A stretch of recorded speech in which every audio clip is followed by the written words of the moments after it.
Hello students, अब तक हम किंगडम प्लांटी के जिम्नोस्पर्म तक बात कर चुके हैं और जिम्नोस्पर्म ने हमने उसके जनरल कैरेक्टर्स पे बात की है, साथ ही साथ उसकी लाइफ साइकिल पर भी बात की। तो आपको समझ में आ गया होगा कि जिम्नोस्पर्म में लाइफ साइकिल किस तरह की होती है। वो डिप्लॉन्टिक नेचर की है वहाँ पर, ठीक है। और डिप्लॉन्टिक नेचर की किस वजह से है? बिकॉज वहाँ पर जो स्पोरोफाइटिक जनरेशन है वो डोमिनेंट होती है as compare to that of gametophytic generation. और गैमेटोफाइटिक जनरेशन जो होती है, जहाँ पर मेल और फीमेल गैमेटोफाइट जो बनते हैं वो वहाँ पर हाईली रिड्यूस नेचर के होते हैं। They are confined to few cells. जैसे पाइनस के अंदर 6 सेल्ड, तो साइकस के अंदर वो 5 सेल्ड मेल गैमेटोफाइट बन के आता है। तो इसी वजह से वहाँ पर जो नेचर आता है, जो पैटर्न आता है लाइफ साइकिल का, वो डिप्लॉन्टिक नेचर आया है। अब यहाँ पर इसके क्लासिफिकेशन पे बात करने जा रहे हैं हम कि अगर हम जिम्नोस्पर्म्स को क्लासिफाई करें तो इसको लोअर जिम्नोस्पर्म और हायर जिम्नोस्पर्म में क्लासिफाई किया जाता है। अब जो लोअर जिम्नोस्पर्म के लिए हमने यहाँ पर जो ग्रुप बनाया है उसको कहा जाता है साइकेडोफाइटा, जबकि हायर जिम्नोस्पर्म के ग्रुप को कहा जाता है कॉनिफेरोफाइटा। तो जिम्नोस्पर्म्स को हमने डिवाइड किया कितने ग्रुप्स के अंदर? They are divided into 2 groups. One is the Cycadophyta which includes lower gymnosperm and another one is the Coniferophyta that includes higher gymnosperm. चलिए एक एक करके इन दोनों ही ग्रुप्स पे बात करते हैं। First of all we are talking about Cycadophyta. Now Cycadophyta के अंदर कुछ जो कैरेक्टर्स हैं वो बिल्कुल फर्न्स की तरह देखने को मिलते हैं। जैसे आपने देखा फर्न्स जो सबसे एडवांस्ड ग्रुप है टेरिडोफाइट्स का, उसमें जो लीव्स का जो नेचर होता है वो मेगाफिलस होता है। मींस वो मेगाफिलस टेरिडोफाइट्स हैं क्योंकि वहां पर लीव्स जो होते हैं they are comparatively larger as compare leaves are comparatively larger as compare to that of stem, ठीक है, इसलिए उनको मेगाफिलस बोला गया। ठीक वही कैरेक्टर साइकेडोफाइटा के मेंबर्स में भी देखने को मिलता है। मींस मेगाफिलस लीव्स देखने को मिलेंगी साइकेडोफाइट्स के अंदर। ऐसा ही एक कैरेक्टर हमने देखा था फर्न्स में कि वहां पर जो यंग लीव्स होते हैं उनमें कॉइलिंग या फोल्डिंग होती है और उस कॉइलिंग या फोल्डिंग को कहा जाता है सर्सिनेट वर्नेशन। तो जिम्नोस्पर्म में अगर हम देखें तो लोअर जिम्नोस्पर्म में साइकेडोफाइट्स के अंदर साइकेडोफाइटा जो ग्रुप है इसके अंदर भी आपको सर्सिनेट वर्नेशन देखने को मिलती है।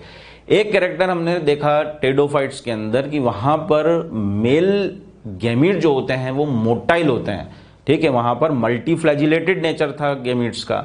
अगर हम लोअर जिम्नोस्पर्म में बात करते हैं तो साइकेडोफाइटा में भी जो मेल गैमीट्स पाए जा रहे हैं वो मोटाइल नेचर के होते हैं, ठीक है। जैसे मैंने आपको पहले भी बताया था लाइफ साइकिल पढ़ते टाइम कि अगर हम साइकस के मेल गैमीट्स की बात करते हैं तो वो मल्टीसिलेटेड नेचर के होते हैं।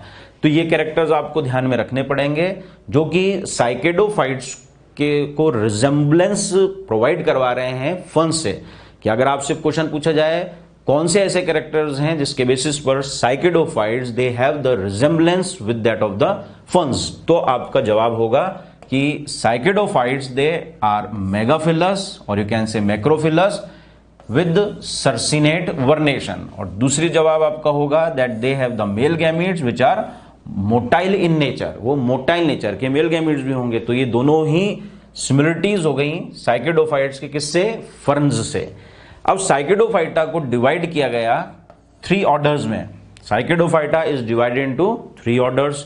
कौन कौन से ऑर्डर्स हैं? एक तो आता है साइकेडोफिलिकेल जिसको टेरिडोस्पर्मी भी कहा जाता है, तो दूसरा आता है बेनेटाइटेल्स और तीसरा हम पढ़ेंगे साइकेडेल्स। सबसे पहले बात आती है साइकेडोफिलिकेल्स जिसको टेरिडोस्पर्मी कहा जा रहा है। अब ये सीड बन रहे हैं इसके अंदर, तो आप जानते ही हैं जिम्नोस्पर्म सीड बियरिंग प्लांट्स है। तो सबसे पहला ऑर्डर जिसके अंदर सीड बनेगा वो कौन सा है? जिम्नोस्पर्म का साइकेडोफिलिकेल्स है। इसके अंदर ही सबसे पहले सीड का फॉर्मेशन हुआ और यही वजह है कि इसको सीड फर्न कहा गया है कि ये फर्न के कैरेक्टर्स भी रख रहा है, उसमें सीड भी बन रहे हैं, तो इसको इस वजह से ही सीड फर्न का भी नाम दिया गया।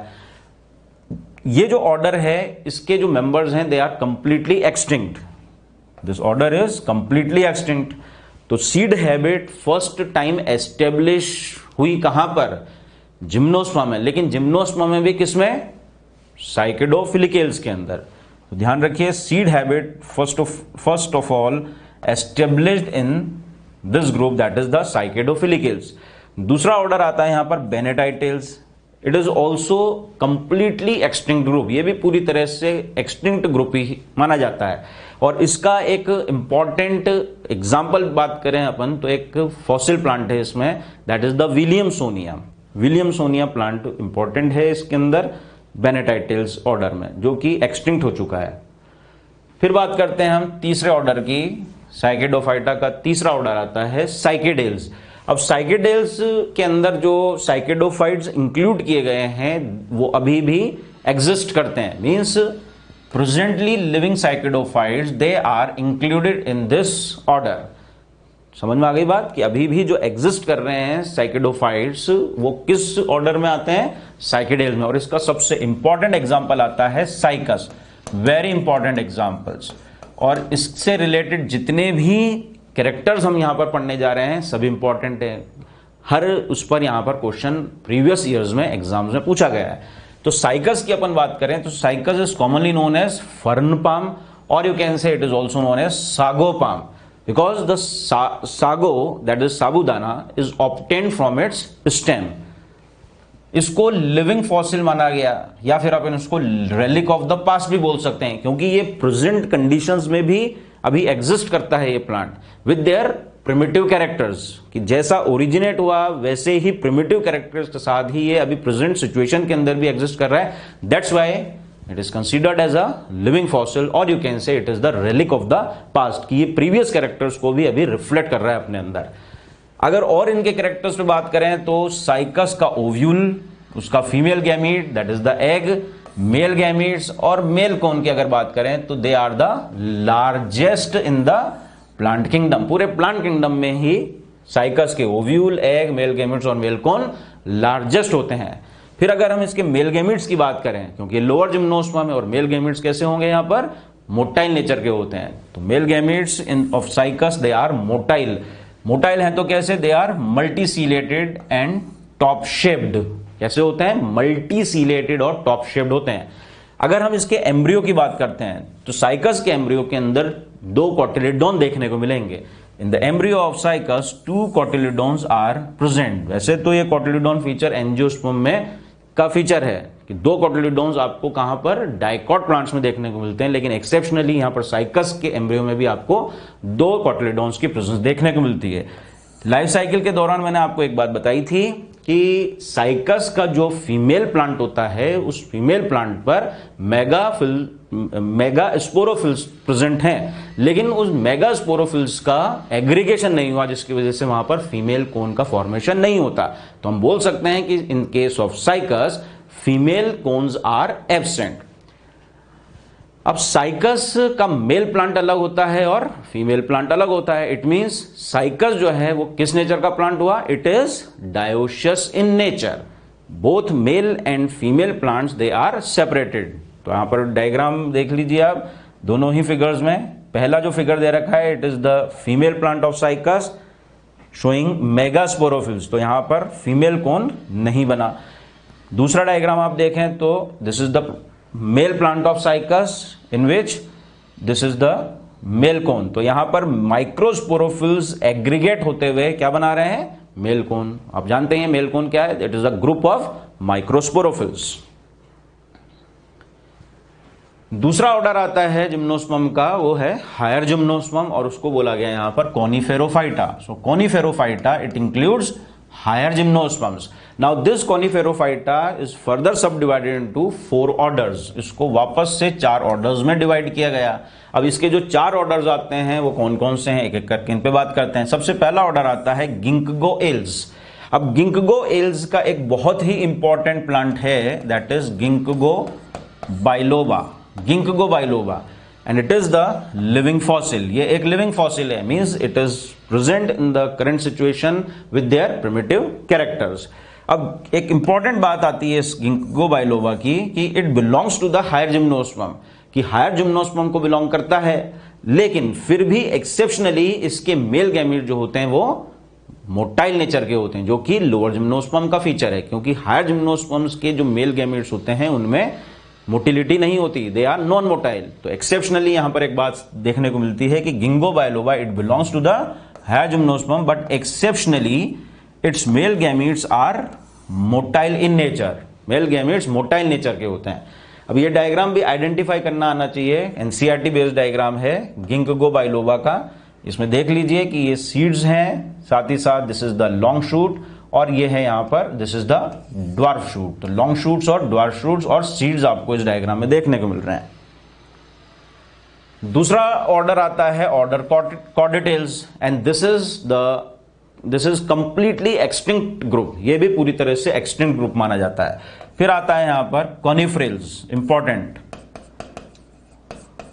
तीसरा ऑर्डर आता है कॉनिफ्रेल्स। Conifers are included in the order Coniferales and it is considered as the largest group of Gymnosperm। इसको जिम्नोस्पर्म का लार्जेस्ट ग्रुप माना जाता है। अब इसके बहुत इंपॉर्टेंट एग्जांपल्स हैं, जैसे कि पाइनस हुआ, सिड्रस हुआ, टेक्सस, ओरोकेरिया, सिकोया, मेटासिकोया, ये सभी एग्जांपल्स इंपॉर्टेंट है, तो ध्यान रखिए। All these are the conifers which belongs to the order Coniferales. सबसे इंपॉर्टेंट एग्जांपल यहां पर थोड़ा हम डिटेल में डिस्कस करते हैं, that is about the Pinus, very important. जैसे साइकस के बारे में आपसे क्वेश्चंस पुटअप किए जा सकते हैं, ऐसे पाइनस के बारे में क्वेश्चंस पुटअप किए जा सकते हैं। Pinus commonly known as pines, तो इससे एक रेजिन ऑब्टेन होता है that is known as the turpentine. So a resin turpentine is obtained from Pinus. This Pinus is also known as chilgoza pine और चीड़ पाइन। इसके कॉमन नेम का भी पूछ लिया जाए तो ध्यान रखिए, पाइनस को चिलगोजा पाइन या चीड़ पाइन के नाम से भी जाना जाता है। अब ये पिक्चर दे रखी है यहां पर पाइनस के प्लांट की, और ये पाइनस का प्लांट है जो कि मोनोशियस नेचर का है, means both male and female cones are present on the same plant. तो पाइनस किस नेचर का है? मोनोशियस नेचर का प्लांट है। क्वेश्चन पूछा गया है, साइकस डायोशियस और पाइनस मोनोशियस नेचर का है, because this Pinus the same plant both male cone and female cones are present. Question यहां से भी पूछा गया है कि पाइनस के जो पोलन ग्रेन्स हैं और इनके जो सीड्स होते हैं वो किस नेचर के होते हैं? They are of winged nature. तो ये इंपॉर्टेंट क्वेश्चन यहां पर कि पोलन ग्रेन और you can say microspores they are having winged appearance. तो विंग्ड नेचर के पोलन ग्रेन्स होते हैं। Seeds are also winged in the Pinus. अब कुछ कॉमन नेम्स यहां पर दे रखे हैं, जैसे सिड्रस प्लांट है जो देवदार के वृक्ष जो होते हैं, तो कॉमन नेम देवदार है। टेक्सस को यू ट्री कहा जाता है, और टेक्सस की एक बहुत इंपॉर्टेंट इकोनॉमिक वैल्यू यह है कि एक anti cancer medicine taxol obtain होती है, and this taxol is obtain from its bark, इसकी बार्क से ऑब्टेन होती है। ओरोकेरिया, क्रिसमस पर जो आप क्रिसमस ट्री देखते हैं दैट इज ओरोकेरिया, तो क्रिसमस ट्री का साइंटिफिक नेम है Araucaria. Sequoia, it is the largest और द टॉलेस्ट ट्री, और लार्जेस्ट और टॉलेस्ट ट्री होने के कारण ही इसको फादर ऑफ फॉरेस्ट के नाम से भी जाना जाता है। Sequoia is also known as redwood tree और शर्मन ट्री। फिर मेटासिकोया की बात करें तो ये एक लिविंग फॉसिल है। सबसे एडवांस्ड ऑर्डर आता है कॉनिफेरोफाइटा का, और पूरे जिम्नोस्पर्म का ही मान लीजिए order Gnetales. So this is considered as the most advanced gymnosperm.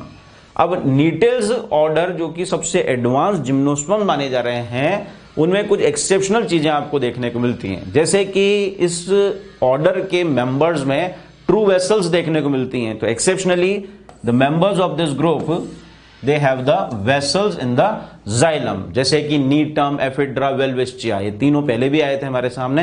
ये तीनों ही नीटेल्स को बिलोंग करते हैं और इनमें जाइलम में ट्रू वेसल्स देखने को मिलती है।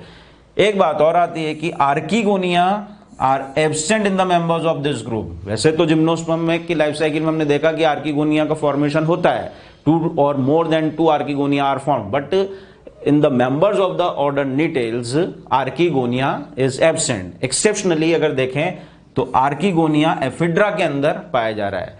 तो अगर आपसे क्वेश्चन यहां पर पुटअप किया जाए, ऐसे कौन से कैरेक्टर्स ऑर्डर Nettles के अंदर हैं which show the resemblances with that of the angiosperms, तो हमारे सामने दो बात आएगी, एक तो प्रेजेंस ऑफ ट्रू वेसल्स और दूसरा एब्सेंस ऑफ आर्किगोनिया।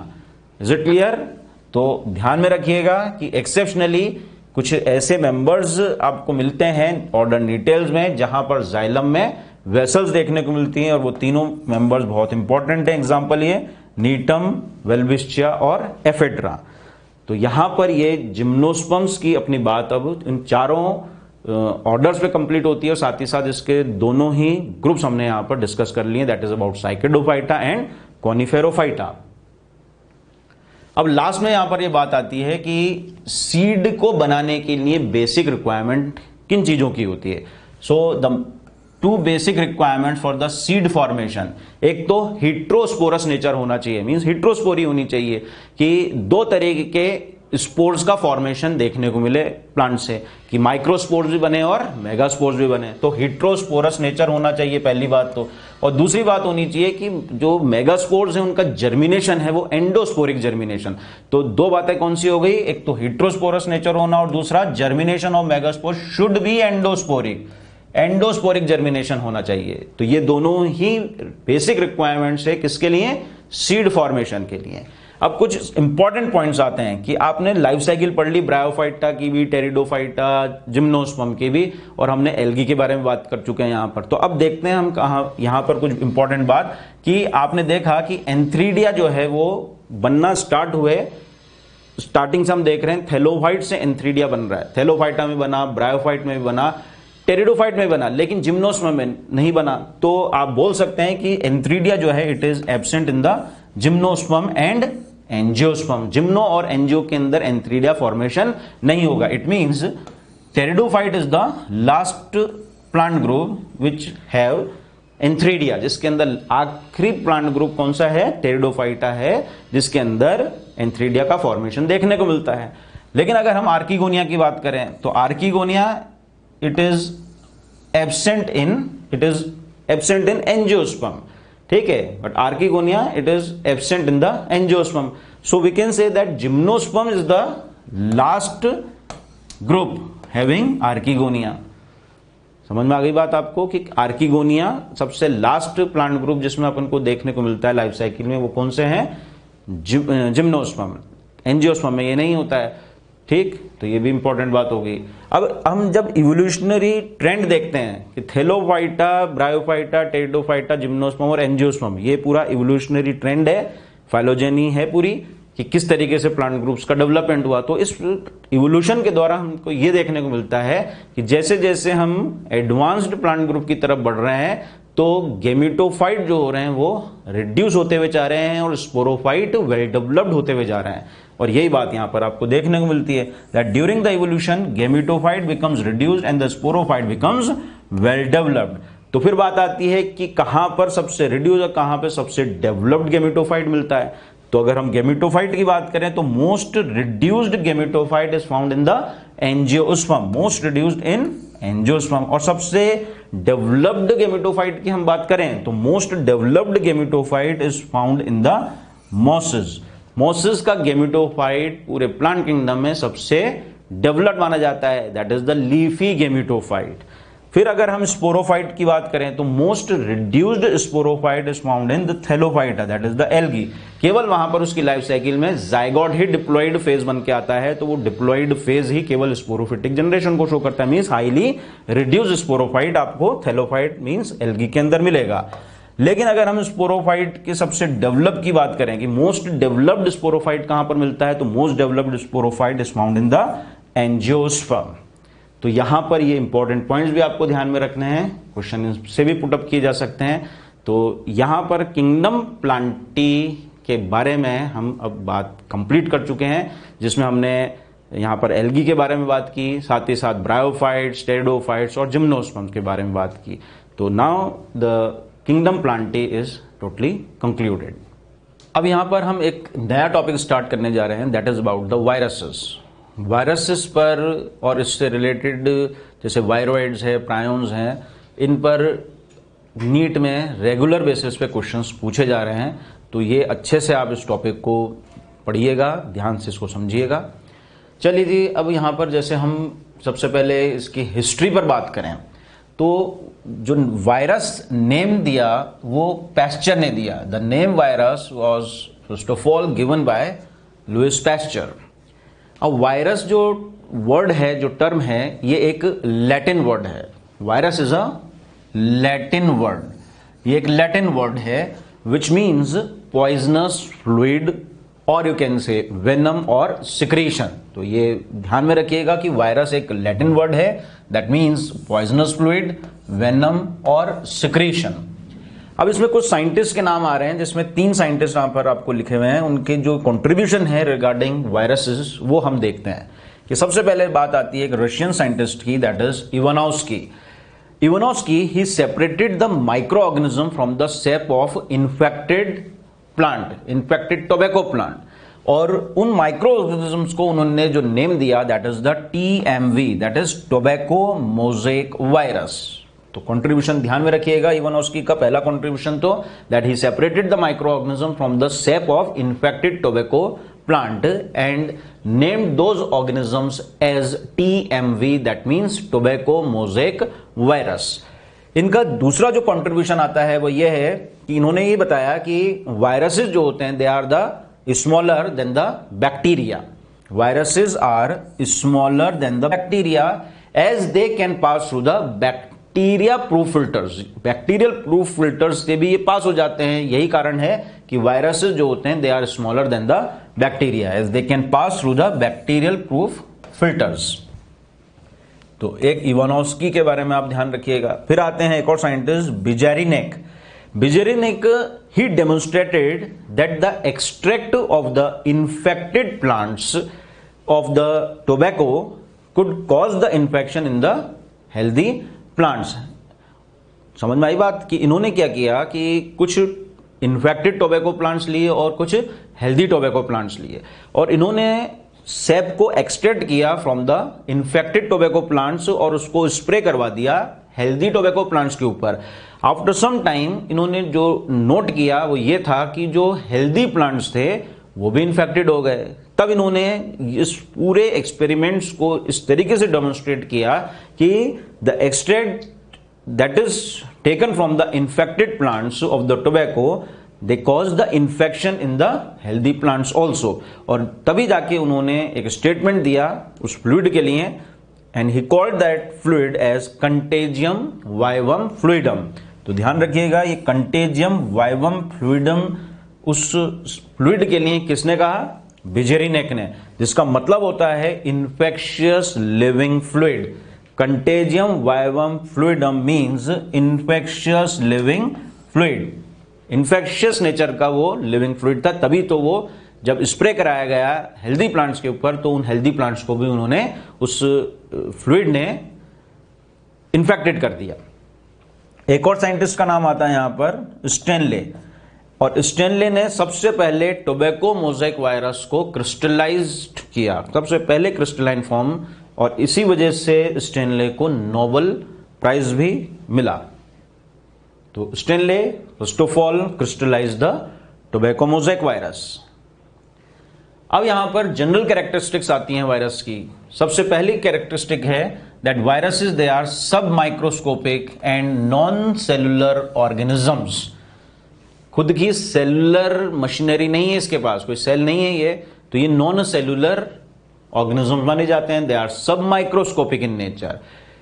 फिर हम बोल सकते हैं कि they are the obligate intracellular parasites.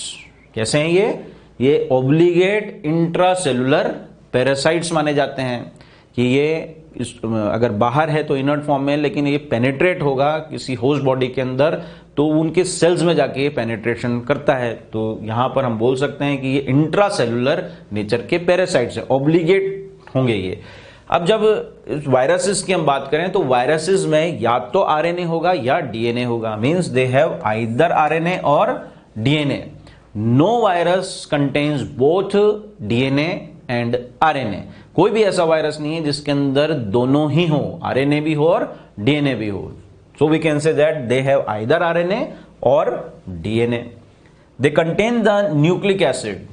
अब आप जान ही रहे हैं कि इनके अंदर डीएनए या आरएनए होगा, means they contain the nucleic acid, और यही वजह है कि they are capable of protein synthesis by utilizing the ribosomes और protein synthesis machinery of the host. कि होस्ट सेल की protein synthesis machinery means ribosomes को यूटिलाइज करते हुए ये अपने प्रोटीन का सिंथेसिस करवाता है। और प्रोटीन सिंथेसिस इसलिए करवा पा रहा है क्योंकि इसके अंदर जेनेटिक मटेरियल मिल रहा है। तो ये भी इंपॉर्टेंट पॉइंट है कि they contain the nucleic acid so they are capable of protein synthesis by the help of the ribosomes of the host cell.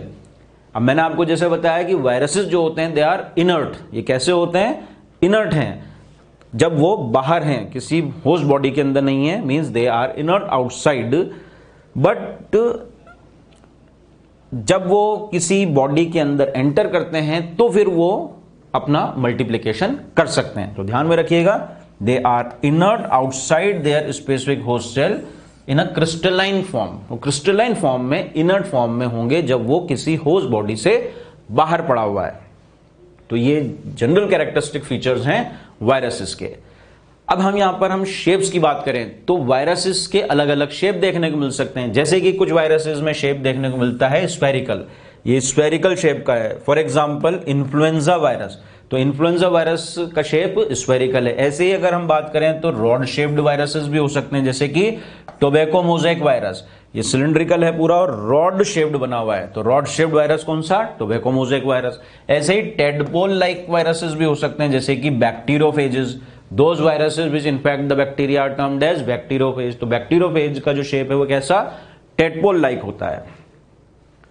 फिर हम इसके स्ट्रक्चर की बात करें कि वायरस का जो स्ट्रक्चर है वो कैसा है, वो किसका बना हुआ होता है वायरस।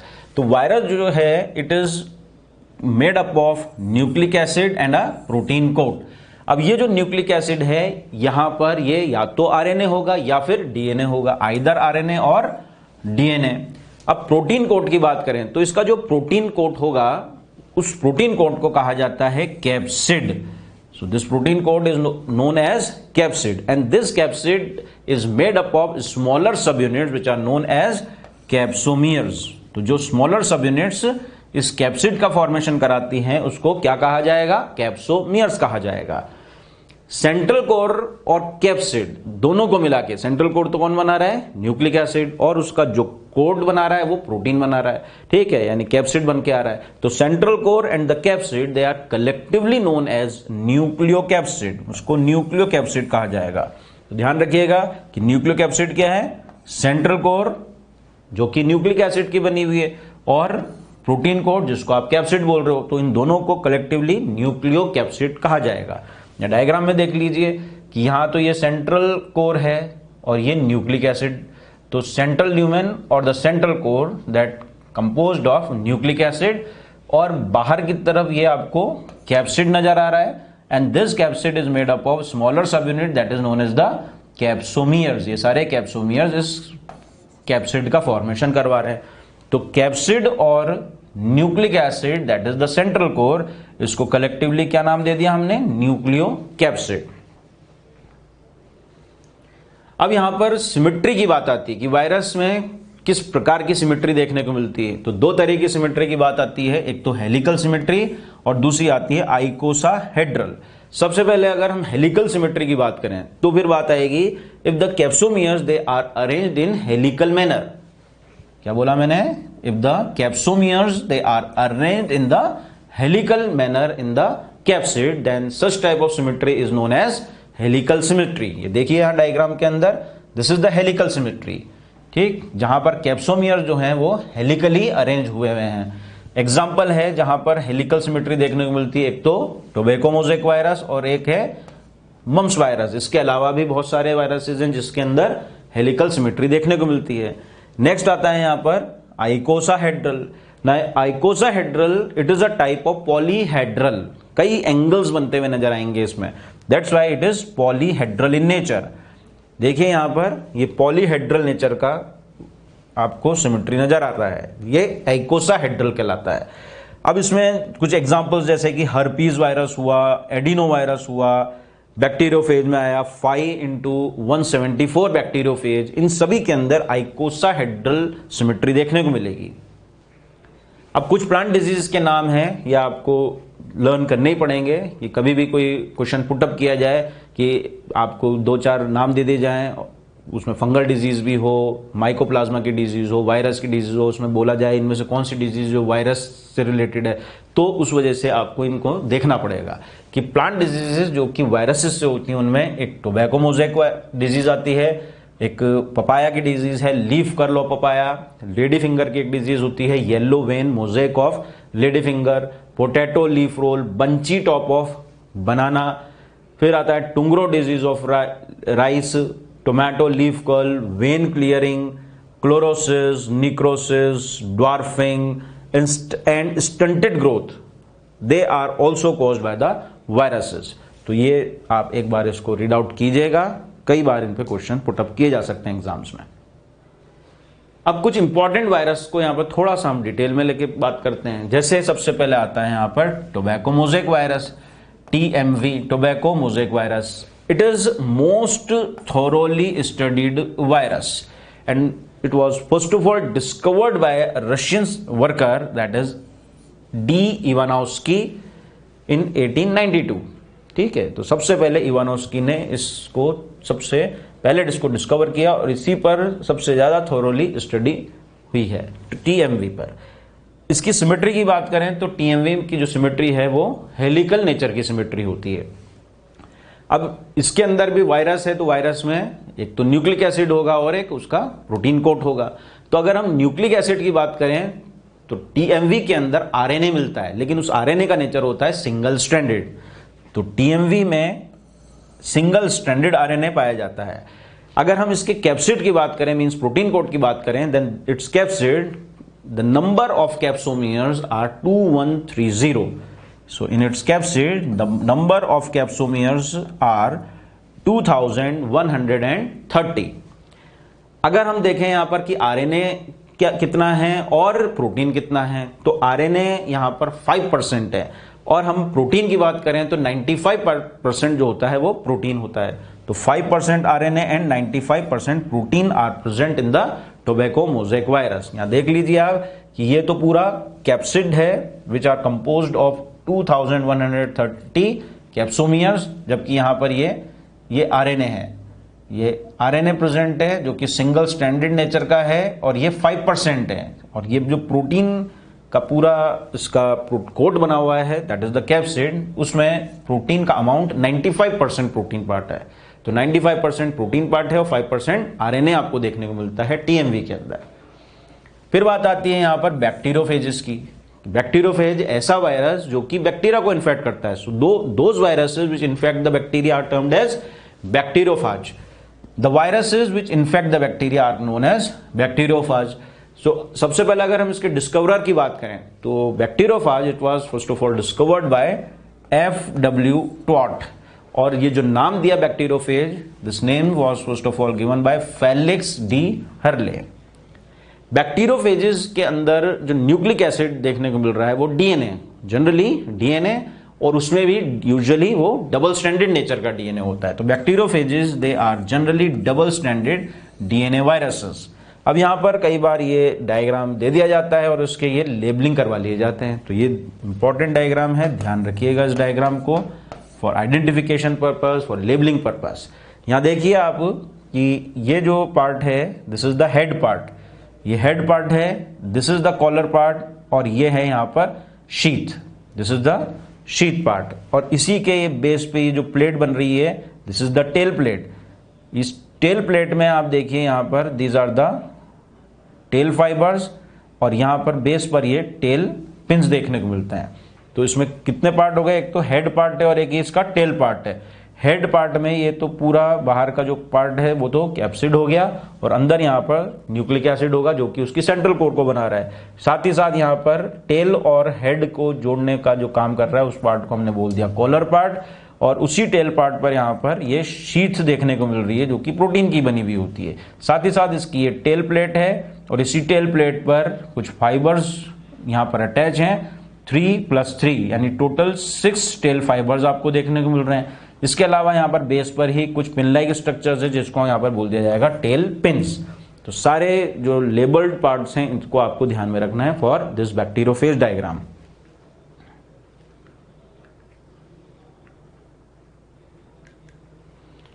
फिर आती बात यहां पर साइनोफेजेस। साइनो से तो समझती हैं, related to BGA, means those viruses which infect the blue green algae.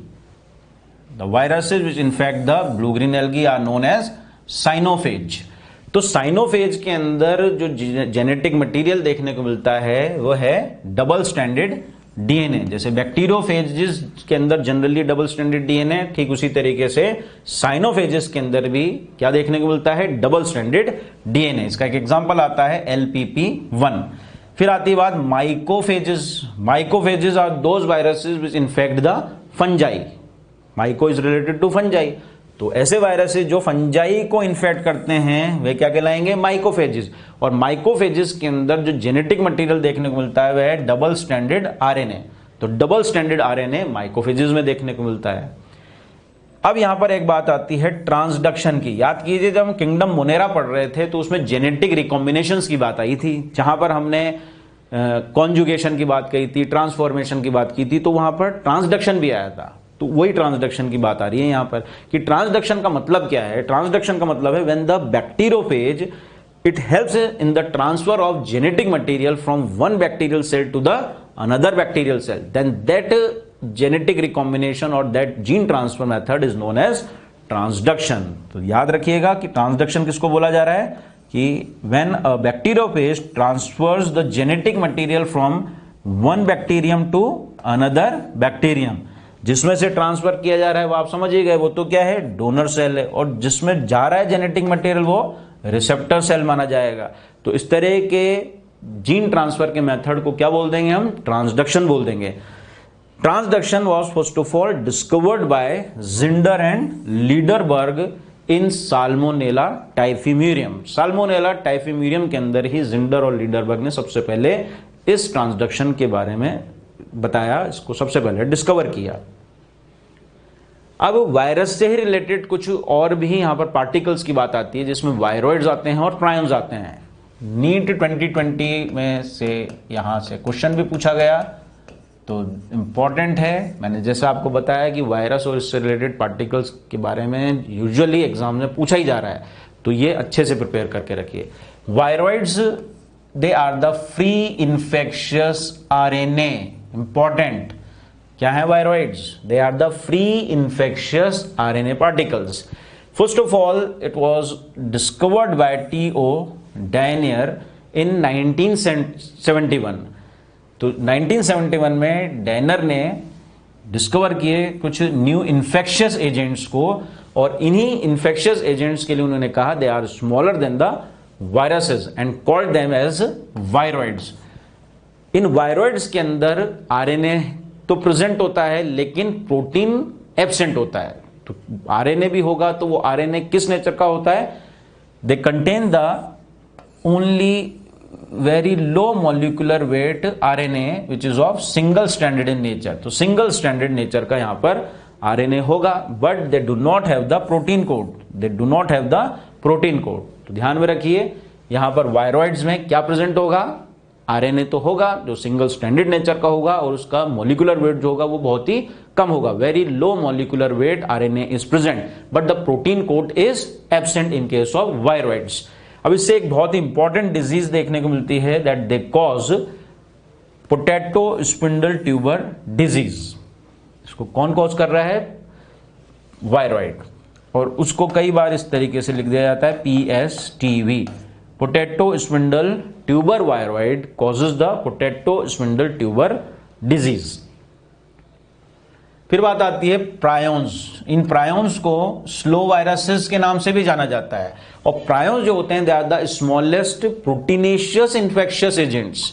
ठीक है, समझ गए होंगे आप। वायरॉइड्स तो फ्री इन्फेक्शियस आरएनए हैं, लेकिन प्रायोन्स जो हैं they are the smallest proteinaceous infectious agents. तो बात समझ में आ रही है कि प्रायोन्स के अंदर प्रोटीन होगा जो कि इन्फेक्शियस नेचर का होगा, लेकिन यहां पर न्यूक्लिक एसिड यहां पर एब्सेंट होता है। सो प्रायोन्स जो हैं they are abnormally folded proteins, ये एबनॉर्मली फोल्डेड प्रोटीन्स होते हैं। तो ध्यान रखिएगा प्रायोन्स में प्रोटीनेशियस पार्ट तो है जो कि इन्फेक्शियस नेचर का है, और यही वजह हमने इसको बोला कि they are having the abnormally folded proteins. But यहां पर ध्यान में रखिए कि यहां न्यूक्लिक एसिड जो होगा वो एब्सेंट होगा, nucleic acid is absent in case of prions, जैसे वायरॉइड्स में आपने बोला था वहां पर न्यूक्लिक एसिड है, मींस आरएनए है, लेकिन प्रोटीन कोट एब्सेंट है। तो प्रायोन्स के अंदर प्रोटीन पार्ट है लेकिन न्यूक्लिक एसिड यहां पर एब्सेंट होगा। अब यहां पर कुछ डिजीजेस देखने को मिलती हैं जो कि प्रायोन्स करते हैं। तो diseases which are neurological diseases, they are caused by the prions, जिसमें एक नाम आता है bovine spongiform encephalopathy BSE, which is commonly called mad cow disease in cattle, and its analogous variant CR Jacob disease, that is CJD, Creutzfeldt-Jakob disease in the humans। तो kettles के अंदर BSE और humans के अंदर CJD, that is Creutzfeldt-Jakob disease, ये दोनों ही किससे होती हैं? प्रायोन से होती हैं। फिर आती है kuru disease in humans which is also known as laughing death, ये भी प्रायोन से ही होती है। एक आती है शीप के अंदर एक डिजीज होती है स्क्रैपी डिजीज, ये भी प्रायोन से ही होती है।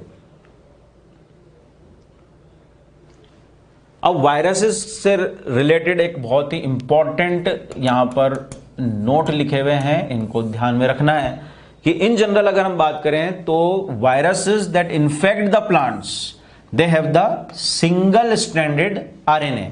वायरसेस जो कि प्लांट को इन्फेक्ट करते हैं, प्लांट वायरसेस हैं, वो उनके अंदर सिंगल स्ट्रैंडेड आरएनए होगा usually. And the viruses that infect the animals they have either single stranded और डबल स्ट्रैंडेड आरएनए और डबल स्ट्रैंडेड डीएनए। तो यहां पर आप ध्यान में रखिए कि आपसे पूछा जाए कि जो प्लांट को इन्फेक्ट करने वाले वायरसेस हैं उनमें जेनेटिक मटेरियल क्या, वहां पर यूजुअली वो सिंगल स्ट्रैंडेड आरएनए होगा। लेकिन जो वायरसेस एनिमल्स को इन्फेक्ट करते हैं उनका जो जेनेटिक मटेरियल है वो यूजुअली क्या हो सकता है, वो आइदर सिंगल स्ट्रैंडेड और डबल स्ट्रैंडेड आरएनए हो सकता है या फिर वो डबल स्ट्रैंडेड डीएनए हो सकता है। अब यहां पर कुछ एक्सेप्शंस की बात आती है, तो एक्सेप्शंस देख लेते हैं कि generally we say that in plant viruses single stranded RNA is present, ये तो यूजुअल केस हो गया। बट कुछ और प्लांट वायरसेस जिसमें आपको एक्सेप्शनल केस देखने को मिल रहा है। For example in case of cauliflower mosaic virus double stranded DNA is present. वैसे तो सिंगल स्ट्रैंडेड आरएनए होना चाहिए था, लेकिन कॉलीफ्लावर मोज़ेक वायरस के अंदर डबल स्ट्रैंडेड डीएनए प्रेजेंट होता है। ऐसे ही gemini viruses also known as curly top virus, इसके अंदर देखने को मिलता है सिंगल स्ट्रैंडेड डीएनए। तो होना चाहिए था सिंगल स्ट्रैंडेड आरएनए, लेकिन जेमिनी वायरसेस के अंदर क्या मिलता है, सिंगल स्ट्रैंडेड डीएनए मिलता है।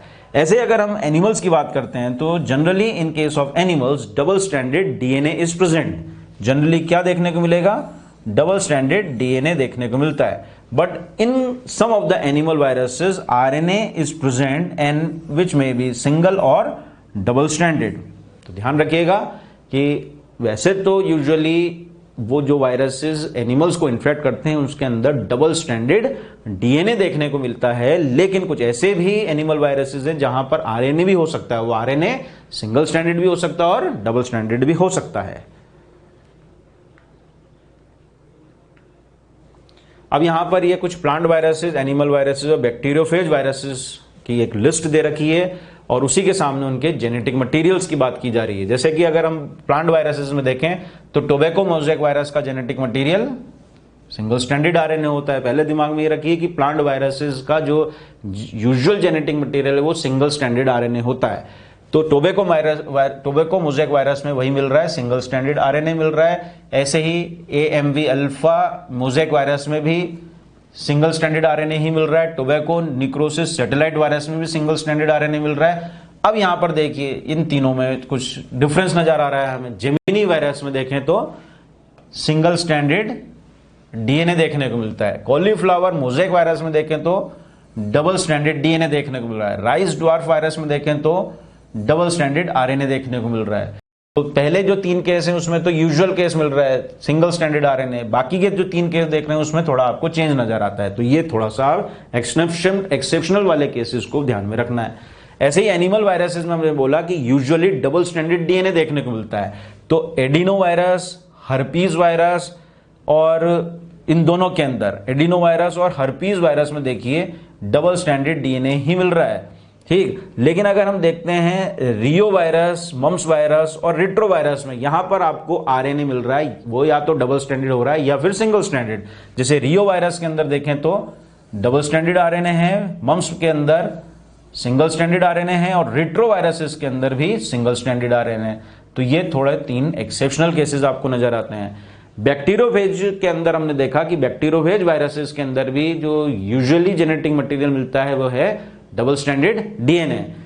तो फिर यहां पर कहां डबल स्ट्रैंडेड डीएनए मिल रहा है और कौन से एक्सेप्शनल केसेस बन के आ रहे हैं वो देख लेते हैं। क्यूबी बैक्टीरियोफेज होता है, इस क्यूबी बैक्टीरियोफेज के अंदर आपको सिंगल स्ट्रैंडेड आरएनए देखने को मिलता है। ऐसे ही 174 बैक्टीरियोफेज के अंदर भी सिंगल स्ट्रैंडेड डीएनए देखने को मिल रहा है। टेम्परेट फेज और आई फेज दैट और यू कैन से एल फेज, लेमडा फेज में आपको डबल स्ट्रैंडेड लीनियर डीएनए मिल रहा है। तो T2 और T4 बैक्टीरियोफेज के अंदर भी डबल स्ट्रैंडेड डीएनए देखने को मिलता है। अब कुछ नोट लिखा हुआ है लास्ट में, wound tumour virus. Wound tumour virus के अंदर डबल स्ट्रैंडेड आरएनए मिलता है। It is an invertebrate and plant virus found in the United States of America. और एक आता है caulimo virus that contains the double stranded DNA. तो ये लिस्टिंग एक बार आप ध्यान से पढ़ लीजिएगा, आपके मॉड्यूल में भी ये लिस्ट दे रखी है, ठीक है। तो क्वेश्चंस इस पे पुटअप किए जा सकते हैं इनके जेनेटिक मटेरियल से रिलेटेड। तो इसको आपको अच्छे से मॉड्यूल में से पढ़ना है, इंपॉर्टेंट है ये भी। कई बार इसमें से क्वेश्चन पुटअप किए जा सकते हैं। तो यहां पर ये वायरस और जो हमने पार्टिकल्स देखे वायरोइड्स और प्रायंस, उसके बारे में यहां पर बात अब कंप्लीट होती है हमारी। अब यहां पर कुछ सिम्बायोटिक एसोसिएशंस के बारे में हम बात करने जा रहे हैं, जिसमें एक तो आते हैं लाइकेंस और दूसरे आते हैं माइकोराइजा। सबसे पहले हम बात करेंगे अबाउट लाइकेंस। तो लाइकेंस क्या होते हैं? लाइकेंस का मतलब है a symbiotic association in between algae and fungi, that is known as lichen. तो यहां देखने को मिल रहा है कि लाइकेंस जो है वो सिम्बायोटिक एसोसिएशन है between algal component and a fungal component. अब ये जो एल्गल कंपोनेंट या एल्गल पार्टनर होता है, इसको कहा जाता है फाइकोबायोन्ट या कई बार इसको फोटोबायोन्ट भी बोल दिया जाता है। ऐसे ही जो फंगल पार्टनर या फंगल कंपोनेंट है यहां पर, उसको बोला जाता है mycobiont. Is it clear? Algal component को फाइकोबायोन्ट या फोटोबायोन्ट और ऐसे ही फंगल पार्टनर को यहां पर माइकोबायोन्ट कहा जाएगा। अब ये एक सिम्बायोटिक एसोसिएशन है जिसमें फंजाई और एल्गी ये सिम्बायोटिकली फॉर्म में यहां पर रहते हैं, जिसमें अगर देखा जाए तो जो एल्गल कंपोनेंट यहां पर है, ये एल्गी कौन कौन सी हो सकती हैं इसमें जो पार्टिसिपेट कर रही हैं इस सिम्बायोटिक एसोसिएशन में? वो हो सकती है green algae, means belongs to Chlorophyceae. वो हो सकती है blue green algae, that belongs to Cyanophyceae. तो इस एसोसिएशन में जो एल्गी पार्टिसिपेट कर रही है वो या तो मेंबर हो सकता है ग्रीन एल्गी का या फिर मेंबर हो सकता है ब्लू ग्रीन एल्गी का। ऐसे ही अगर हम बात करें कि फंगल कंपोनेंट जो यहां पर पार्टिसिपेट कर रहा है वो किन क्लासेस से बिलोंग कर सकते हैं, तो जो मेंबर यहां पर इस सिम्बायोटिक एसोसिएशन में प्रेजेंट होते हैं वो बिलोंग करते हैं या तो एस्कोमाइसिटीज क्लास को या फिर बेसिडियोमाइसिटीज क्लास को। तो ध्यान में रखिएगा कि फाइकोबायोन्ट कौन कौन से, या तो ग्रीन एल्गी या ब्लू ग्रीन एल्गी के हो सकते हैं मेंबर्स। माइकोबायोन्ट जो है वो या तो एस्कोमाइसिटीज के या फिर बेसिडियोमाइसिटीज के मेंबर हो सकते हैं। अब यहां पर ये जो सिम्बायोटिक एसोसिएशन बनते हुए आपको दिखाई दे रहा है इन बिटवीन एल्गी एंड फंजाई, इसमें देखा जाए तो एल्गी का क्या रोल है और फंगल कंपोनेंट का क्या रोल है। अगर हम सबसे पहले बात करें एल्गल पार्टनर यहां पे क्या करता है, तो एल्गल पार्टनर यहां पर फूड को सिंथेसाइज करवा रहा है और फूड सिंथेसाइज करके वो प्रोवाइड करवा रहा है न्यूट्रिशन किसको? फंजाई को। तो इन रिटर्न फंजाई भी कुछ ना कुछ उस एल्गल पार्टनर को पहुंचाएगा। तो यहां पर फंजाई का जो रोल आता है वो ये है कि फंजाई एब्जॉर्ब करता है वाटर और मिनरल्स को। फंगल कंपोनेंट और fungal partner absorbs the water and minerals from the soil and provided to the algal partner. साथ ही साथ ये फंगल कंपोनेंट ही है जो कि एल्गल पार्टनर को शेल्टर भी प्रोवाइड करवा रहा है। तो इस पूरी सिम्बायोटिक एसोसिएशन में जो डोमिनेंट पार्टनर, डोमिनेंट कंपोनेंट है वो क्या है? फंजाई है।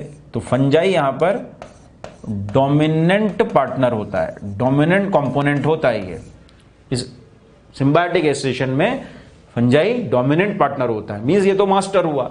और एल्गी जो है वो हालांकि वो फूड सिंथेसाइज कर रहा है by performing the photosynthesis and provide nutrition to the fungi, लेकिन as compare to that of fungal component वो थोड़ा पीछे की तरफ यहां पर है, यानी थोड़ा रिसेसिव पार्ट आ रहा है उसमें। यही वजह है कि इसको यहां पर स्लेव। तो यहां इस लाइकेन के अंदर हमें क्या देखने को मिल रहा है, इस सिम्बायोटिक एसोसिएशन के अंदर हमें देखने को मिलता है helotism, that means the master slave relation which was proposed by Crombie ने ये प्रपोज किया था।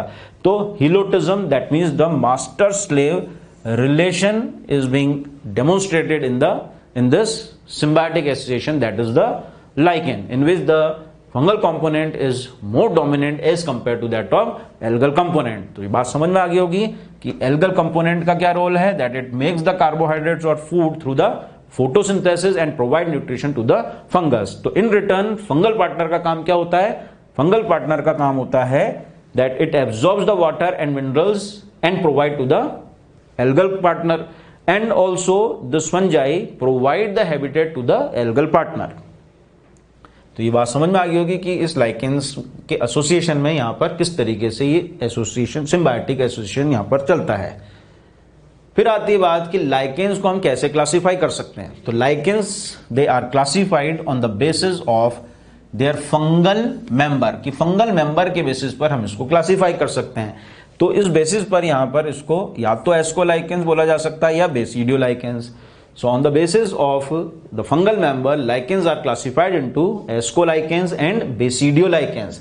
अब एस्कोलाइकेंस में जो फंजाई होगा, यानी जो फंगल कंपोनेंट होगा, वो बिलोंग करता है एस्कोमाइसिटीज को, और एल्गल कंपोनेंट जो होगा it belongs to green algae, mostly green algae को बिलोंग करेगा। Is it clear? नाम से पता लग रहा है एस्कोलाइकेंस, मतलब यहां पर फंगल कंपोनेंट किससे आ रहा है, एस्कोमाइसिटीज क्लास का मेंबर होगा, और एल्गी जो यहां पर होगा, जो पार्टिसिपेट कर रहा है इस एसोसिएशन के अंदर, वो होगा मोस्टली ग्रीन एल्गी का मेंबर। ऐसे हम बेसिडियोलाइकेंस की बात करें तो समझ में आ गया होगा, बेसिडियो वर्ड आ रहा है। बेसिडियो मतलब यहां पर जो फंगल कंपोनेंट होगा that belongs to the Basidiomycetes, और जो एल्गल कंपोनेंट होगा it belongs mostly to the blue green algae. तो फंगल कंपोनेंट बेसिडियोमाइसिटीज और algal component mostly blue green algae का यहां पर मेंबर पार्टिसिपेट करता हुआ नजर आता है। अब इन दोनों ही लाइकेंस के जो क्लासिफाइड फॉर्म्स हम देख रहे हैं, इनमें ज्यादातर जो लाइकेंस होते हैं वो एस्कोलाइकेंस होते हैं। So most of the lichens are ascolichens. Important note है, ध्यान में रखना है इसको, कि ज्यादातर लाइकेंस जो होते हैं वो एस्कोलाइकेंस होते हैं। दूसरा एक और क्लासिफिकेशन है that lichens they are classified on the basis of types of thallus. किस तरीके का थैलस, किस तरीके का स्ट्रक्चर बन के आ रहा है, उस बेसिस पर भी लाइकेंस को क्लासिफाई करते हैं, जिसमें लाइकेंस को 3 टाइप्स में यहां पर क्लासिफाई किया गया है। एक होता है क्रस्टोज, एक होता है फ्रूटिकोज, और एक होता है फोलियोज। पहले हम बात कर रहे हैं यहां पर क्रस्टोज लाइकेन के बारे में। अब क्रस्टोज लाइकेन का जो थैलस होता है वो फ्लैट थैलस होता है। कैसा? फ्लैट नेचर का थैलस है, तो वो क्रस्टोज लाइकेन माना जाएगा। And this thallus is closely adhered to the substratum, that is the rocky substratum. ये अपने ही लोअर सरफेस से उस सबस्ट्रेटम से अटैच हो जाता है, ठीक है। And that's why it provides a crust like appearance, इसीलिए इसका नाम भी क्या पड़ा, क्रस्टोज लाइकेन नाम पड़ा। तो ध्यान रखने वाली बात यहां पर यह है कि क्रस्टोज लाइकेन में थैलस का नेचर फ्लैट होता है और अपने लोअर सरफेस से ही वो उस रॉकी सबस्ट्रेटम पे अटैच होता है, and that's why it gives a crust like appearance. देख लीजिए यहां पर ये डायग्राम दे रखा है क्रस्टोज लाइकेन का। दूसरा आता है यहां पर foliose lichen. Foliose related to leaf, means those lichens which are flat leaf like। कैसे होते हैं? लीफ लाइक अगर थैलस बन के आ रहा है तो उस तरह के लाइकेन फोलियोज लाइकेन कहे जाएंगे। And they are lobed in nature also. They are attached to the substratum with the help of rhizoids called rhizines. किससे अटैच होते हैं? They are attached to the substratum with the help of rhizoid like rhizines. पहला हमने देखा था crustose, वो अपनी lower surface से ही सबस्ट्रेटम से अटैच था, लेकिन फोलियोज लाइकेंस की बात करें तो यहां पर राइजोइड लाइक राइजिन्स होते हैं लोअर सरफेस से निकलते हुए, जिसकी मदद से वो अपने सबस्ट्रेटम पे अटैचमेंट करता है। These raisins, they are the hairy structures which are developed from the lower, that is the ventral side of the thallus, bye the fungal hyphae. जैसा मैंने बताया कि लोअर साइड से कुछ हेयर लाइक स्ट्रक्चर्स निकलते हैं, बनते हैं यहाँ पर, और उन्हीं की मदद से वो अपने सबस्ट्रेटम से अटैचमेंट करता है। इस फोलियोल लाइकेन का एक इंपॉर्टेंट एग्जाम्पल आता है पार्मीलिया। तो ध्यान में रखें, कभी एक क्वेश्चन पूछ लिया जाए एग्जाम्पल बेस, तो फोलियोज लाइकेन का एक एग्जाम्पल है पार्मीलिया। ये डायग्राम दे रखा है फोलियोज लाइकेन का। फिर आती बात यहां पर फ्रूटिकोज लाइकेन। अब fruticose lichens are well developed lichens, these are well developed lichens and they are shrub like. तो तीनों में कंपैरिजन आ गया आपके सामने। पहले फ्लैट होते हैं, यानी क्रिस्टोस फ्लैट नेचर के थैलस बन रहा है उसके अंदर। दूसरा हमने देखा फोलियोस, जहां पर लीफ लाइक थैलस बन रहा है। और अगर यहां पर फ्रूटिकोज की बात करें तो श्रब लाइक थैलस यहां पर बनता है। And this फ्रूटिकोज it is cylindrical and branched in nature. अब यहां पर कुछ एग्जांपल है, जैसे क्लेडोनिया और ऊसनिया। तो क्लेडोनिया के अंदर फ्रूटिकोज लाइकेन जो होता है वो इरेक्ट नेचर का होता है, जबकि ऊसनिया की बात करें they grow hang from the substratum in case of Usnea. तो ध्यान में रखें, फ्रूटिकोज लाइकेन जो है they grow erect in case of Cladonia, और they hang from the substratum that is in case of the Usnea. अब यहां पर जो अटैचमेंट होता है वो अटैचमेंट होगा एक म्यूसिलेजिनस डिस्क के बन जाने के कारण। So in case of fruticose lichen they are attached to the substratum by the help of their basal mucilaginous disc. एक बेसल म्यूसिलेजिनस डिस्क बन जाती है जो कि मदद करती है उसको सबस्ट्रेटम से अटैचमेंट प्रोवाइड करवाने में। ये दोनों ही डायग्राम्स आप देख लीजिए, ये फ्रूटिकोज लाइकेन्स को रिप्रेजेंट करवाते हैं। अब लाइकेन्स के अगर हम रिप्रोडक्शन की बात करें तो यहां पर they reproduce usually by certain structure which are known as soredium. तो कभी कोई क्वेश्चन पूछ ले कि लाइकेन्स जो है वो कैसे रिप्रोड्यूस होते हैं, they reproduce usually by the soredium formation. Soredium formation से ये अपना रिप्रोडक्शन करते हैं।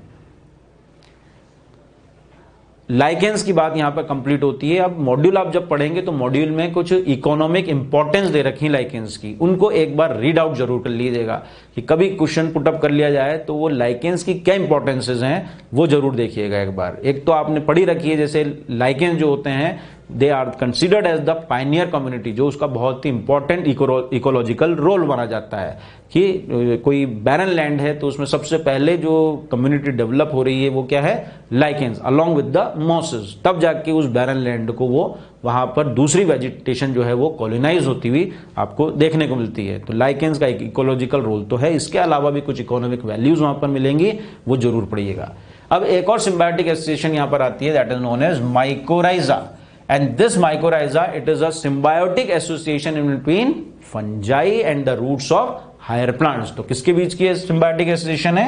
It is a symbiotic association between the roots of higher plants and the fungi. इनके बीच की ये symbiotic association मानी जाती है। So we can say that this mycorrhiza, it is also considered as an example of symbiosis. अब यहां पर कौन क्या रोल प्रोवाइड कर रहा है सिम्बायोटिक एसोसिएशन में, तो हम देखें तो फंजाई का जो रोल आता है वो ये है कि fungi it obtain the food and shelter from the root and helps to root in absorption of water and minerals.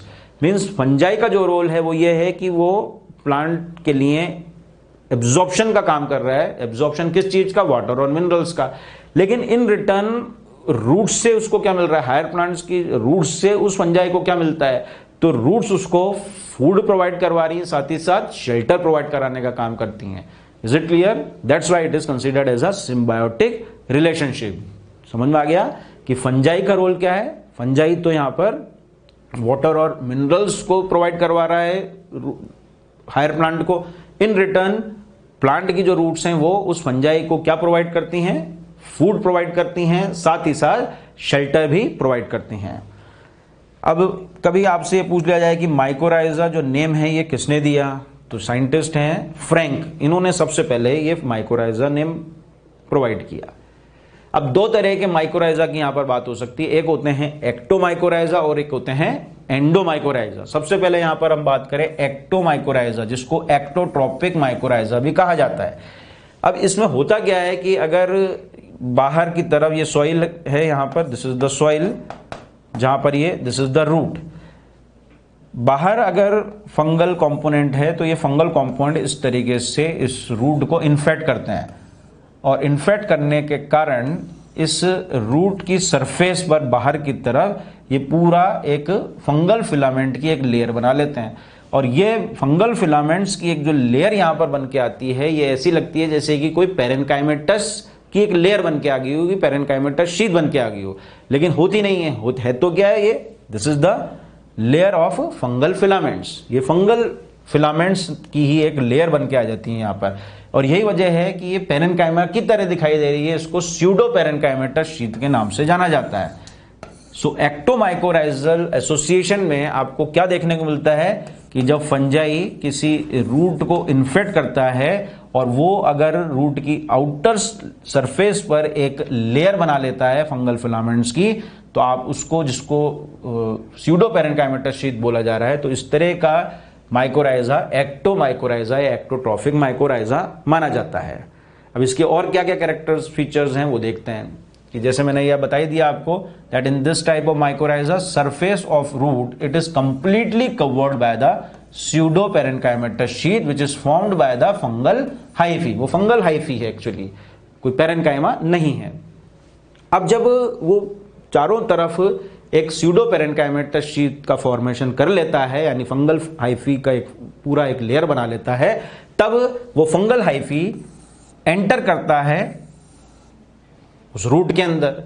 और जब रूट के अंदर एंटर करता है तो बीच बीच में वहां पे कॉर्टेक्स पार्ट है, कॉर्टिकल सेल्स हैं। अब वो पेनिट्रेट करेगा इंटरसेलुलरली, यानी कॉर्टेक्स के सेल्स के अंदर नहीं, सेल्स के बीच बीच में जाके वो पेनिट्रेशन शो करता है। तो यहां पर जो पेनिट्रेशन होगा फंगल हाइफी का, वो किस नेचर का होगा, इंटरसेलुलर पेनिट्रेशन होता है।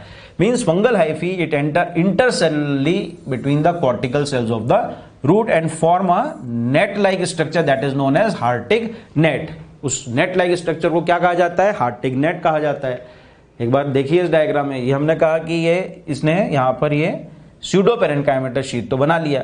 अब यहां पर अगर मान लीजिए ये कॉर्टेक्स पार्ट है, तो इस कॉर्टेक्स पार्ट के में पेनिट्रेट करेगा, लेकिन सेल के अंदर नहीं करेगा। ये इंटरसेलुलर स्पेसीज में जाता है इस तरीके से, और इसी वजह से यहां पर ये एक नेट लाइक स्ट्रक्चर बना लेता है। यहां पर ये पेनिट्रेशन करेगा, लेकिन इंटरसेलुलर पेनिट्रेशन यहां पर ये करता है। तो इंटरसेलुलरली पेनिट्रेट करते हुए यहां पर एक नेट लाइक स्ट्रक्चर बनाएगा। उस नेट लाइक स्ट्रक्चर को हार्टिग नेट कहा जाता है। अब एक्टोमाइकोराइजल फंजाई जो होते हैं, they occurs in the roots of Pinus, oak, eucalyptus. ये इंपॉर्टेंट है, हमने जब जिम्नोस्पर्म पढ़ रहे थे तो बात आई थी कि पाइनस के अंदर माइकोराइजल एसोसिएशन मिलता है। वहां पर मैंने आपको इंपॉर्टेंट बोला था कि क्वेश्चन पूछा जाता है इस पे। तो पाइनस के अंदर जो माइकोराइजल एसोसिएशन मिल रहा है वो किस टाइप का मिलता है, एक्टोमाइकोराइजल एसोसिएशन देखने को मिलता है। इसके अलावा ओक के अंदर और यूकेलिप्टस के अंदर भी एक्टोमाइकोराइजल एसोसिएशन देखने को मिलता है। अब एक्टोमाइकोराइजल फंजाई जो यहां पर होंगे, they are mainly the members of basidiomycetes, क्योंकि फंजाई और रूट्स ऑफ हायर प्लांट्स का ये सिम्बायोटिक एसोसिएशन है। तो अगर हम एक्टोमाइकोराइजा की बात करते हैं तो यहां पर जो फंजाई का मेन मेंबर होगा वो किस क्लास को बिलोंग करता है, बेसिडियोमाइसिटीज को बिलोंग करता है, जैसे कि क्लेवेशिया हुआ, एमेनिटा हुआ। इसके अलावा कई ऐसे केसेस भी होते हैं एक्टोमाइकोराइजा के जिसमें कुछ एस्कोमाइसिटीज भी यहां पर इन्वॉल्व होते हैं, लेकिन यूजुअली तो बेसिडियोमाइसिटीज के ही मेंबर होंगे, जिसमें एमेनिटा भी होता है और क्लेवेशिया भी होता है। फिर दूसरा जो टाइप आता है माइकोराइजा का, दैट इज नोन एज एंडोमाइकोराइजा, और यू कैन से एंडोट्रोपिक माइकोराइजा। अब एंडोट्रोपिक या माइकोराइजा या एंडोमाइकोराइजा के अंदर स्यूडो पेरेन्काइमेटस शीट का फॉर्मेशन नहीं होता। यहां पर फंगल हाइफी जो होता है वो डायरेक्टली रूट के अंदर पेनिट्रेट कर जाता है, और पेनिट्रेशन यहां पर जो होता है वो कॉर्टिकल सेल्स के अंदर होता है। इट मींस यहां पर इंट्रासेलुलर पेनिट्रेशन देखने को मिलता है। एक्टोमाइकोराइजा के अंदर इंटरसेलुलर पेनिट्रेशन देखने को मिला था। अब जब ये इंट्रासेलुलरली पेनिट्रेट होता है तो कुछ वेसाइकल्स की फॉर्म में राउंडेड नॉब लाइक स्ट्रक्चर बनाता है, और ये नॉब लाइक स्ट्रक्चर्स यहां पर कहलाते हैं वेसाइकल्स।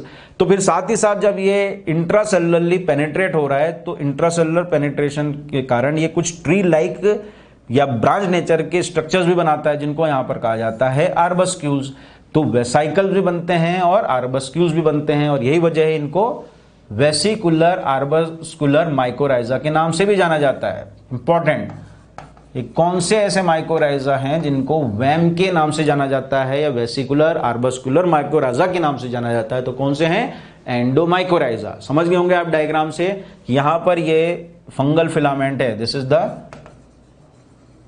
फंगल हाइफी, ये फंजाई है, और फंजाई का ये जो हाइफा है ये डायरेक्टली इस रूट के अंदर पेनेट्रेट कर रहा है। और जब ये पेनेट्रेशन कर रहा है तो किस तरह का पेनेट्रेशन हो रहा है? यहां पर इनसाइड द कॉर्टिकल सेल, और उस कॉर्टिकल सेल के अंदर पेनेट्रेशन हुआ। तो यहां पर पेनेट्रेशन कैसा हुआ? इंट्रासेल्युलर पेनेट्रेशन यहां पर देखने को मिल रहा है। इंट्रासेल्युलर पेनेट्रेशन इन कॉर्टिकल सेल्स, कॉर्टिकल सेल्स में इंट्रासेल्युलरली वो पेनेट्रेट हुआ है। और जब पेनिट्रेशन हुआ तो यहां पर कुछ नॉब लाइक स्ट्रक्चर्स बन रहे हैं जिनको आपने वेसाइकल्स कहा, तो साथ ही साथ कुछ ट्री लाइक ब्रांच स्ट्रक्चर्स बन रहे हैं जिनको आपने आर्बस्क्यूल्स कहा। तभी जाके इसका नाम वेसिकुलर आर्बस्कुलर माइकोराइजा भी कहा गया। अब यहां पर जो फंजाई का इन्वॉल्वमेंट होता है, it mainly belongs to the class Zygomycetes, और इसी जाइगोमाइसिटीज का एक एग्जांपल आता है ग्लोमस। तो यहां पर आपको जो मेंबर देखने को मिलेगा फंजाई का, वो कौन सा होगा? जाइगोमाइसिटीज का मेंबर, और उसमें भी बहुत इंपॉर्टेंट एग्जांपल आता है ग्लोमस का। तो मैंने आपको बता दिया, एक बार फिर इसको हम देख लेते हैं कि एंडोमाइकोराइजा के अंदर फंगस जो होता है does not form the pseudo parenchymatous sheath, ये स्यूडो पेरेन्काइमेटस शीथ का फॉर्मेशन नहीं कराता है। Some of the fungal hyphae they enter intracellularly in the cortical cells of the root। ये भी बात बताई मैंने आपको, कैसे एंटर होगा? इंट्रासेलुलर होगा, इंट्रासेलुलर पेनिट्रेशन मिल रहा है। They enter intracellularly into the cortical cells of the root, and these intracellular fungal hyphae they form unbranched knob-like structures। कुछ तो वो अनब्रांच नेचर के नॉब लाइक स्ट्रक्चर्स बनाता है जिनको क्या कहा जाता है? Vesicles. And form branched tree like structures, और उन ब्रांच ट्री लाइक स्ट्रक्चर्स को कहा जाता है यहां पर arbuscules. And that's why the endomycorrhiza is called vesicular arbuscular mycorrhiza, और यू कैन से वेम। अब यहां पर जो आर्बस्क्यूल्स यानी जो ब्रांच नेचर के ट्री लाइक स्ट्रक्चर्स बन रहे हैं आर्बस्क्यूल्स, वो यहां पर किस तरीके से ऐड करते हैं? होस्टोरिया की तरह, मींस एब्जॉर्प्शन का काम करेंगे वो। तो होस्टोरिया की तरह कौन ऐड करता है? आर्बस्क्यूल। आर्बस्क्यूल एक्ट्स एज होस्टोरियम। अब वेम जो है it is useful for phosphate absorption, particularly ये फॉस्फेट एब्जॉर्प्शन में बहुत ही यूजफुल होते हैं। जैसा कि हमने देख लिया कि एंडोमाइकोराइजा में जो फंजाई का मेंबर मेन मेंबर होता है वो बिलोंग करता है जाइगोमाइसिटीज को। वही बात यहां दिख रही है आपको कि endomycorrhizal fungi they are mainly the member of the class Zygomycetes, और इसका एक बहुत इंपॉर्टेंट एग्जांपल ग्लोमस आता है। But some of the members of endomycorrhizal fungi they also belongs to the Basidiomycetes also. ठीक, वैसे तो यूजुअली जाइगोमाइसिटीज के मेंबर होंगे इस एंडोमाइकोराइजल एसोसिएशन में, लेकिन कई बार इसमें मेंबर हो सकते हैं बेसिडियोमाइसिटीज के भी। Is it clear? और एक इंपॉर्टेंट नोट लास्ट में यहां पर मिल रहा है that most of the crop plants, ज्यादातर क्रॉप प्लांट्स के अंदर जो माइकोराइजल एसोसिएशन मिलती है वो एंडोमाइकोराइजल एसोसिएशन ही होती है। Is it clear? ये क्रॉप प्लांट्स में कौन सी होगी? एंडोमाइकोराइजल एसोसिएशन ही होगी। तो यहां पर हम इस माइकोराइजा को अब कंक्लूड करते हैं कि आपने लाइकेंस की एसोसिएशन के बारे में बात समझ ली होगी और माइकोराइजल एसोसिएशन के बारे में बात समझ ली होगी। तो यहां पर ये रिगार्डिंग सिम्बायोटिक एसोसिएशंस भी अब अपनी बात कंप्लीट होती है।